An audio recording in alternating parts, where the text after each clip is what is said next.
돈 버는 독서가 책에서 얻은 지식과 정보로 이익을 취하는 것이라면 돈 되는 독서는 책으로 공부하고 노력하며 스스로에게 가치를 부여하는 것, 즉 내가 돈이 되는 것이다. 나는 독서를 통해 부동산에 투자하고 돈만 번 것이 아니다. 내가 책을 통해 얻은 것을 다른 사람들과도 나누고자 방송에 나가고 재테크 강의를 하고 책을 썼다. 의도한 것은 아니었으나 자연스럽게 스스로의 가치를 높여나갈 수 있었다. 책만 읽어서 돈을 버는 건 나처럼 아무것도 없는 사람에게 가장 현실적인 방법이었다. 누구나 책을 읽으면 삶을 바꿀 수 있다는 믿음에 대한 근거는 공부와 담 쌓고 살던 내가 무슨 책을 읽었는지, 아이 셋을 키우며 어떻게 책을 읽었는지, 그렇게 읽은 책을 어떻게 투자에 적용했는지, 책으로 돈을 번 뒤 정확히 무엇이 얼마나 바뀌었는지에 대한 구체적이고 현실적인 스토리가 될 것이다. 안녕하세요. 따뜻한 책 한 잔입니다. 오늘 여러분에게 읽어드릴 책은 아들 셋 엄마의 돈 되는 독서, 지은이 김유라, 발행 차이정원, 발행일 2018년 11월 5일입니다. 삶을 풍요롭게 만드는 돈 되는 독서. 아들 셋을 키우는 전엄맘이 경제와 재테크를 독학해 부동산에 투자하고 임대 수익과 시세 차익을 얻으며 아파트 15채를 보유하게 된 비결을 담은 나는 마트 대신 부동산 간다 이후 독자들에게 많은 질문을 받았던 저자가 마트 대신 부동산에 가기 전에 들른 도서관에서 책을 통해 얻은 것들을 이야기하는 아들 셋 엄마의 돈 되는 독서. 어떤 책을 읽었는지, 어떻게 읽었는지, 읽은 책을 어떻게 투자에 적용할 수 있었는지, 그렇게만 하면 돈을 벌 수 있는지, 아들 셋을 키우면서 무슨 수로 꾸준히 많은 책을 읽을 수 있었는지에 대한 답을 이 책에 담았습니다. 읽고 쓰며 경제와 투자를 배우는 돈 버는 독서법부터 내 아이의 마음을 읽고 사람과 따뜻하게 관계 맺는 사람 부자 독서법까지 경제적 자유를 얻는 것은 물론 스스로의 가치도 높일 수 있었던 모든 비결을 만나볼 수 있습니다. 그럼 지금부터 본문 일부를 낭독해 드리겠습니다. 딱 한 문장만 남겨라. 어떤 책이든 배울 점이 하나는 있다. 처음 책을 읽을 때 주의할 점은 과욕은 금물이라는 것이다. 책의 모든 내용을 이해하고 그것을 전부 내 것으로 만들려고 하다 보면 지치고 실망하기 쉽다. 나 역시 그런 과정을 겪은 후 일책 일문장이라는 전략으로 바꿨다. 책을 읽고 나서 내가 실천할 수 있는 것을 한 문장으로 요약하고 그것만은 반드시 행동에 옮기려고 애쓴 것이다. 예를 들면 이재성의 꿈꾸는 다락방을 읽고 나서는 나의 꿈을 적어보자 라고 메모하는 식이었다. 너무 간단하다고 일부러 그렇게 적었다. 가장 쉬운 것을 적어야 실천할 수 있기 때문이다. 처음에는 만만한 것부터 적고 하나씩 성취해가는 기쁨을 맛보며 꿈의 난이도를 점점 높여갔다. 시간이 갈수록 어렵고 힘든 것도 척척 해낼 수 있었다. 더욱이 실천 가능한 한 문장을 남기는 것을 독서의 목표로 삼자 나쁜 책이 따로 없었다. 어떤 책이든 배울 점 한 가지는 분명히 있었기 때문이다. 책을 읽는 나의 자세를 더욱 낮추고 배우고자 하는 의지를 다질 수 있었다. 사실 북테크를 하다 보면 어느덧 과욕을 부르기 쉽다. 어서 빨리 많은 정보를 습득하고 변화하고 싶다는 욕심이 들기 때문이다. 하지만 이렇게 하면 금방 지치게 된다. 또 기대에 못 미치는 책을 만나면 내 시간만 버렸다는 생각에 분해지면서 점점 독서에 대한 흥미를 잃을 가능성도 높다. 일책 일문장, 즉 한 권 읽고 한 문장 실천하기는 독서에 대한 부담을 덜어주면서 책에서 배운 것을 실천으로 옮기는 연습을 하는 데 있어 주요한 전략이다. 책의 정수를 손쉽게 내 것으로 만드는 기술이기도 하고 말이다.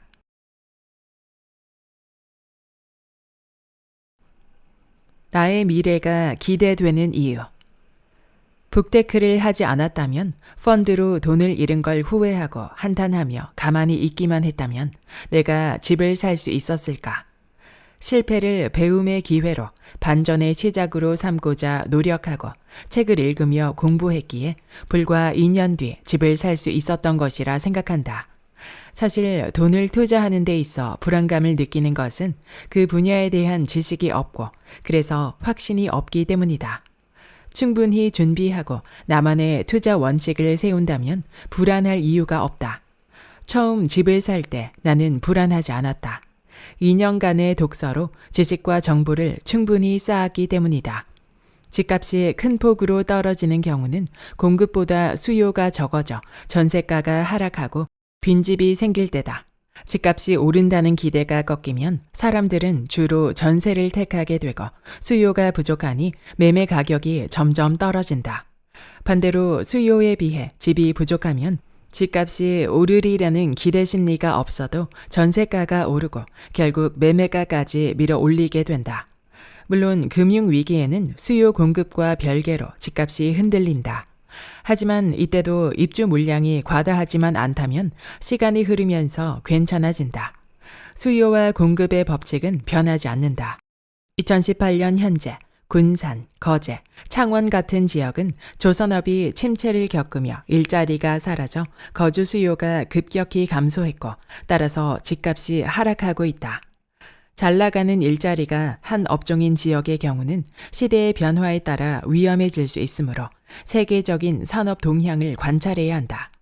처음 집을 마련할 때 내가 거주하고 있던 대전은 대기업이 없는 특이한 광역시다. 중심지에는 법원, 시청, 정부청사, 대덕연구단지 연구원들이 많이 살고 있다. 다시 말하면 금융위기 때도 직장이 사라지는 경우가 없으므로 안정적이었다. 이렇듯 부동산에서 무엇이 중요한지, 경제의 흐름이 어떤 식으로 굴러가는지를 많은 책을 통해 알게 되었기에 확신을 갖고 집을 살 수 있었던 것이다. 부모님께 몇 억씩 증여받아 내 집 마련을 앞당길 수 있거나 저축만으로 몇 억이 떡하니 만들어지는 고소득자가 아니라면 방법은 공부뿐이다. 나는 그래서 미친 듯이 책을 읽고 경제와 부동산을 공부했다. 많이 벌지 못하고 물려받을 재산도 없다면 부자들보다 경제를 더 열심히 공부하는 수밖에 없었다. 언제가 사야 할 때고 언제가 팔아야 할 때인지를 정확히 알 수 있다면 대출을 받아 집을 사는 게 두렵지 않고 청약을 해서 분양을 받는 것이 무섭지 않을 것이다. 나는 적기에 2천만 원을 투자하여 내 집 마련을 미루지 않고 빠르게 할 수 있었다. 그리고 이후 더욱 가열차게 경제를 공부하고 발품을 팔아 정보를 수집했다. 아끼고 아껴 돈을 모으며 한 채 한 채 집을 늘려갈 수 있었다. 종잣돈이 2천만 원이면 가능한 지방의 소형 아파트 위주로 말이다. 그렇게 6년간 꾸준히 투자를 하면서 임대 수익과 시세 차익을 얻었고 아파트 15채를 보유하기에 이르렀다. 그리고 나는 여전히 책을 읽으며 경제를 공부하고 있다. 처음엔 부족했지만 안목이 점점 더 발전하고 있다. 나의 미래가 기대되는 이유다. 돈을 더 많이 벌 미래가 아니라 점점 더 아는 것이 많아지고 스스로에 대한 자신감으로 가득 찬 미래. 그리고 그것을 다른 사람들과 나누는 미래 말이다. 세계 최고 부자들의 성공 비결. 세계 최고의 부자들은 하나같이 성공 비결로 책을 꼽는다. 진짜 비결을 알려주기 싫어서 그냥 책이라고 둘러대는 걸까? 그렇다고 하기엔 실제로 그들의 독서량이 일반인과는 비교할 수 없을 정도로 방대하고 아무리 바빠도 늘 손에서 책을 놓지 않는다. 책이 절대 비결이 아닐지는 몰라도 부자들 모두가 공유하는 공통 비결임은 분명한 것이다. 북테크 초기 바쁘고 힘들어 독서를 등한시하게 될 때마다 내가 육아를 하느라 아무리 바빠도 세계 최고 기업을 이끄는 빌 게이츠나 마크 저커버그만 할까? 라고 생각하며 스스로를 채찍질했다. 지금도 여전히 그들을 떠올리면 1년에 50권 읽기가 어렵다는 핑계를 대지 못한다. 2018년 9월 현재 나는 이미 50권 이상의 책을 읽었다. 어쨌든 세계 최고 부자들의 책 읽기를 연구하면서 또 내가 직접 책을 읽어오면서 터득한 부의 법칙이 있다. 리딩 2제곱 곱하기 타임은 머니. 독서량 2제곱 곱하기 시간은 돈. R 2제곱 T는 M. 즉, 책을 읽으면 읽을수록 부자가 된다는 것이다. 특히 R에 제곱을 붙인 이유는 긴 시간 책을 읽기보다는 많은 양의 책을 읽는 것이 돈을 버는 데에는 더 효과적이라는 메시지를 전달하고 싶기 때문이다. 책을 오래 보는 것보다 많이 보는 것이 중요하다. 돈을 버는 다양한 법칙과 노하우, 그리고 성공 사례와 실패 사례를 분석하려면 최대한 많은 데이터를 확보하는 것이 핵심이기 때문이다. 성공 사례 못지않게 실패 사례를 들여다보는 것이 필요하고 국내를 넘어 해외의 사례까지 보면 더욱 좋다.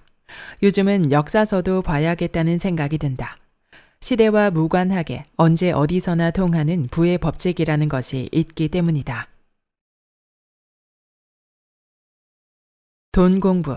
일단 어떻게든 끝까지 읽는 것이 중요하다. R 2제곱 T는 M의 공식에서 R에 제곱을 붙인 또 하나의 이유는 읽은 책이 많아질수록 이해도와 사고력이 기하급수적으로 향상되기 때문이다. 가령 책 2권을 읽었을 때의 이해도가 4라면 10권을 읽었을 때의 이해도는 100이 된다. 처음에는 무슨 말인지 좀처럼 알아들을 수 없던 분야도 읽은 책이 쌓여가다 보면 어느 순간 개떡같이 말해도 찰떡같이 알아듣는 수준이 되는 것이다. 내가 산 증인이니 믿어도 좋다. 나는 경제 기초서로 시작해 투자 실용서, 경제 고전의 순서로 읽었다. 경제 기초서와 투자 실용서, 경제 기사를 읽으며 현재를 토대로 미래를 내다보고자 했다. 나는 그럴 만한 실력이 되지 않으니 저자의 통찰을 빌리고자 한 것이다. 그 다음에는 고전을 읽으며 과거를 통해 미래를 예측하고자 했다. 결국 돈을 번다는 것은 미래를 예측하며 최악의 리스크를 관리하는 것이고, 리스크는 과거의 사례를 통해 예측하고 대비할 수 있는 것이다. 정리하자면 이렇다. 1. 우선 경제의 원리와 이론을 소개하는 경제 기초서를 찾아 읽는다. 무슨 말인지 모르겠어도 일단 끝까지 읽으며 이 분야와 친해지는 것이 중요하다. 2. 어느 정도 개념이 잡히면 경제 기사를 찾아보면서 개념과 이론을 확실히 숙지한다. 경제 기사를 통해 최근의 경제 용어나 이론도 알 수 있다. 3. 투자 실용서를 보면서 현재를 통해 미래를 내다본다. 현재 재테크의 방법이나 트렌드를 익히며 내가 직접 투자할 미래에 어떤 곳이 성공 확률이 높을지 점치는 것이다. 4. 경제 고전을 읽으며 과거를 통해 미래를 내다본다. 과거의 실패 사례와 성공 사례들을 데이터화하는 작업으로 최악의 리스크를 방지하는 법을 배우는 과정이다. 북테크, 터닝 포인트를 맞이하다.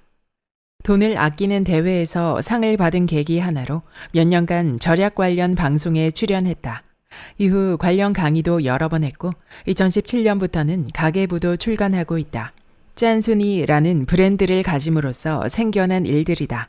스스로도 믿기지 않을 만큼 많은 일들이 벌어졌고 모두 경험해보지 않았으면 몰랐을 놀라운 세계다. 돌이켜보니 새 아이를 키우며 돈이 충분하지 않았던 경험을 사람들과 나눈 것이 나를 브랜딩하는 계기였던 것 같다. 꼭꼭 숨어 절약 노하우를 나만 알고 혼자서만 저축했다면 책을 내고 방송에 나가고 강의까지 하는 일이 가능했을까? 슈퍼짠 선발 대회에 나가기 석 달 전부터 카페에 매일같이 절약 팁과 지출 내역 등을 올렸다. 월간 결산과 연간 결산도 공유했다. 물론 대회가 열릴 줄 모르고 한 일이었다. 알고 있는 것이 있으면 아무리 작은 것이라도 다른 사람과 나누고자 했을 뿐이다. 나뿐 아니라 짠돌이 카페의 다른 회원들도 마찬가지였다. 끼리끼리 유유상종, 모두 자신의 치부일 수도 있는 이야기들을 가감없이 들려준 덕분에 서로 시너지 효과를 내면서 각자 조금씩 더 성장할 수 있었다. 나누면 커진다는 빤한 이야기를 나는 몸소 체험했다. 그래서 블로그도 시작했다. 슈퍼짠 선발대회에 당선되자마자 카페 회원들의 쪽지와 비밀 댓글이 빗발쳤다.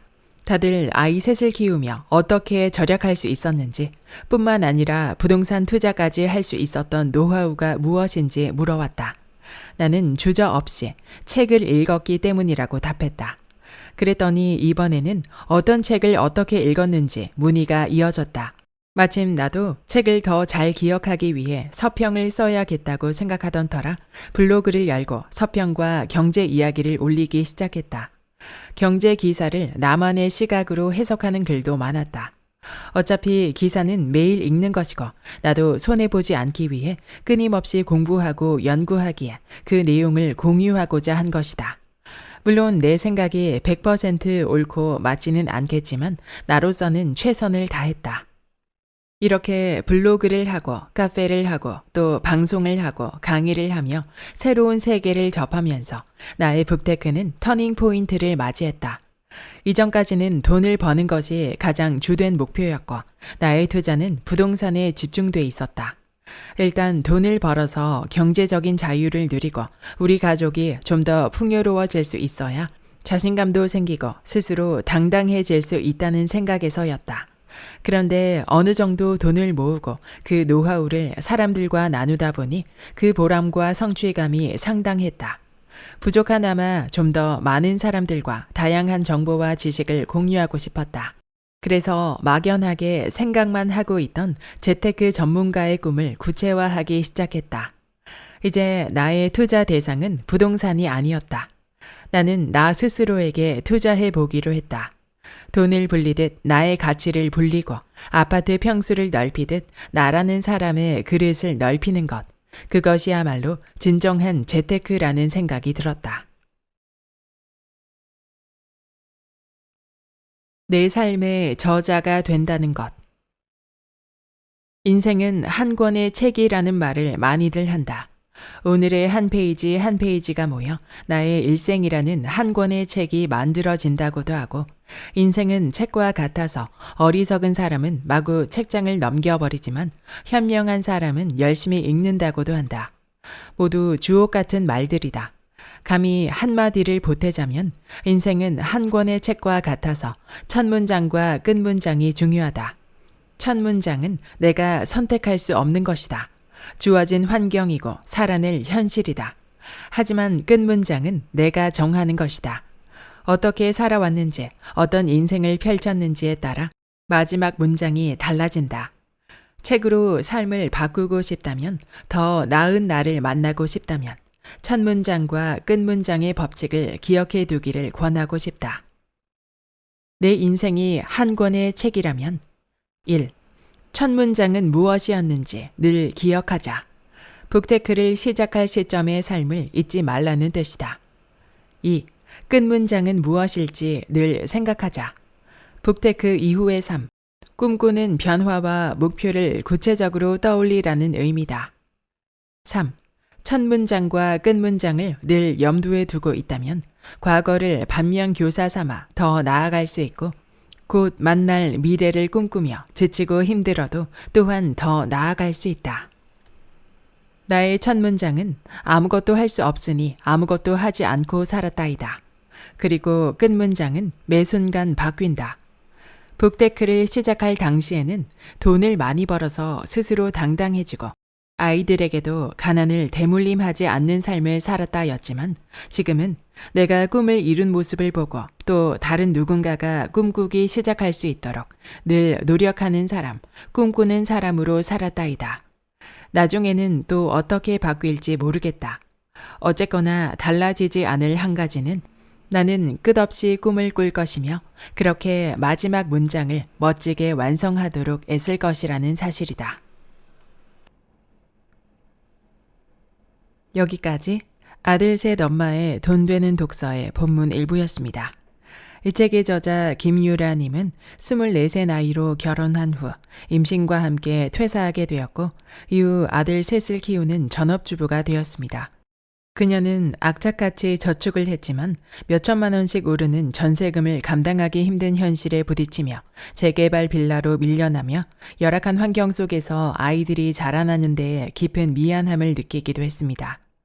하지만 그것을 계기로 없는 시간을 쪼개가며 도서관을 이용하며 이른바 북테크를 통해 경제 지식을 축적해 나갔고 첫 내 집 마련을 시작으로 절약을 통한 종잣돈을 이용해 지방의 소형 아파트 위주의 투자로 18년 현재 아파트 15채를 보유하며 자산을 일궈낼 수 있었습니다.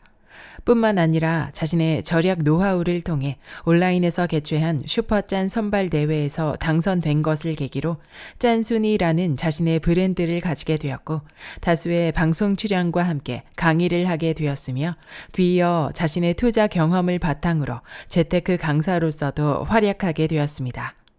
저자는 한때 힘들게 모은 저축액의 절반을 펀드로 날리고 육아에 지쳐 무기력하고 우울한 날들에 갇혀 살았지만 독서라는 무기를 통해 자신의 삶을 극적으로 변화시킨 인물이었습니다.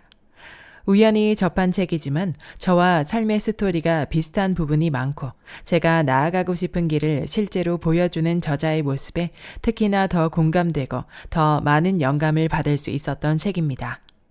저자는 머릿말에서 돈 버는 독서가 아닌 돈 되는 독서를 하라는 점을 강조하고 있습니다. 단지 돈을 버는 방법과 기술에 그치는 독서가 아니라 책을 통해 자신의 내면과 외면이 함께 성장하고 스스로의 가치를 높여가는 부를 만들어 나가라는 메시지였습니다. 저자의 북테크는 3단계의 과정으로 이루어졌습니다. 1단계는 책을 통해 지식을 쌓는 과정이었습니다. 저자가 아들 셋을 키우면서도 독서를 꾸준히 할 수 있었던 비결은 미라클 미드나잇이었습니다. 아이들이 모두 잠든 밤 시간에 집중해서 책을 읽고 낮에는 아이들이 노는 짬짬이 시간을 활용해서 책을 읽어 나간 것이었습니다. 또한 도서관의 대여 제도를 적극 활용하고 일책 일문장 전략을 통해 책 속에 실천할 한 가지를 정해서 반드시 실천에 옮기는 실행을 적극적으로 해 나간 것이었습니다. 독서는 자투리 시간을 활용하는 것이 정말 중요하고 단 한 가지라도 실천 내용을 정하고 행동에 옮기는 것이 변화를 만든다는 중요한 교훈을 새길 수 있었습니다. 2단계는 책을 통해 쌓은 지식과 정보를 돈으로 만든 것이었습니다. 저자는 전세 난민을 탈출하기 위해 내 집 마련을 고민했지만 집값이 떨어질까, 대출 이자를 어떻게 감당할까 하는 걱정들 때문에 집을 매매하지 못했는데요. 경제에 대해 문외한이었던 저자는 경제 분야의 책을 수없이 독파하며 모르는 용어들을 공부하고 경제 지표를 메모하는 실천을 해 나갔습니다. 그 지식과 정보를 바탕으로 직접 매물을 보러 다니고 저축과 절약을 통해 종잣돈을 모으고 투자를 해 나가는 실행 또한 꾸준히 이어나가며 자산을 쌓아 나갈 수 있었던 것입니다. 3단계, 자신에 대한 투자를 하는 북테크를 한 것입니다. 저자는 책을 읽은 후 블로그에 서평을 쓰고 자신의 절약 저축 노하우를 사람들에게 기꺼이 알려주며 재테크 강사, 유튜버, 작가의 삶을 살게 되었습니다. 저자는 무엇보다 독서를 통해 자신이 성장하고 변화할 수 있었으며 내 인생의 전문가가 되었다고 이야기합니다. 이 책은 책이라는 스승을 만나 어떤 방법으로 실천을 하고 그것을 내적인 그리고 외적인 부로 어떻게 만들 수 있었는지의 과정을 모두 보여주는 책입니다. 꾸준히 책을 읽는 것이 시작이지만 결국 어떻게 실천하고 실행해 나갈 것인가에 대한 느낌표를 던져주는 책이었습니다. 아직 읽어보지 못하신 분들에게 강력히 추천합니다. 구독과 좋아요와 댓글은 큰 힘이 됩니다. 다음 영상에서 만나요.